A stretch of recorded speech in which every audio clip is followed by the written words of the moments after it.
The effect of this pressure is fascinating. For Ravens fans, every game feels heavier. Every close loss feels devastating. Because deep down, they know the core of this roster, Lamar, Henry, Andrews, Smith, won't last forever. Contracts expire, age catches up, cap space runs out.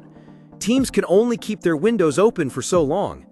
That's why the 2025 Ravens season feels less like just another year and more like a test of destiny. But here's the guilt, the shadow that lingers. What if the Ravens never get over the hump? What if Lamar Jackson becomes the Dan Marino of his generation? Brilliant, electrifying, but ringless. What if all these stacked rosters end up remembered not for what they accomplished, but for what they didn't? Ravens fans carry that weight every time they walk into M&T Bank Stadium. They don't just want wins, they crave validation. They want Lamar's legacy to be sealed with a Super Bowl, not tarnished with endless what-ifs. And this is where psychology kicks in. Fans will watch every Ravens game this season, not just with excitement, but with anxiety, because they know every moment could swing the narrative. Every game feels like part of a larger destiny, either toward redemption or disappointment. That's why this 2025 Ravens team isn't just playing football.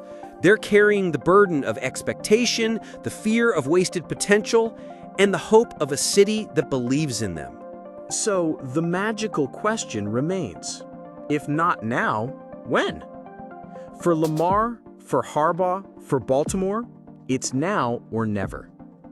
The Baltimore Ravens have never won a Super Bowl in the Lamar Jackson era, despite him being the most electrifying quarterback the franchise has ever had. In fact, he's the only MVP in NFL history who has yet to reach a Super Bowl. This fact stings because, unlike other MVPs, Lamar has consistently carried Baltimore deep into the playoffs, only to fall short against familiar AFC rivals. It begs the haunting question, are we watching one of the greatest talents ever to play the game, but destined to be remembered as a superstar who couldn't win the big one? Where you can direct a voice, create realistic dialogue, and so much more. Edit these placeholders to get started. If there was ever a team that perfectly embodied the phrase "so close, yet so far," it's the Baltimore Ravens.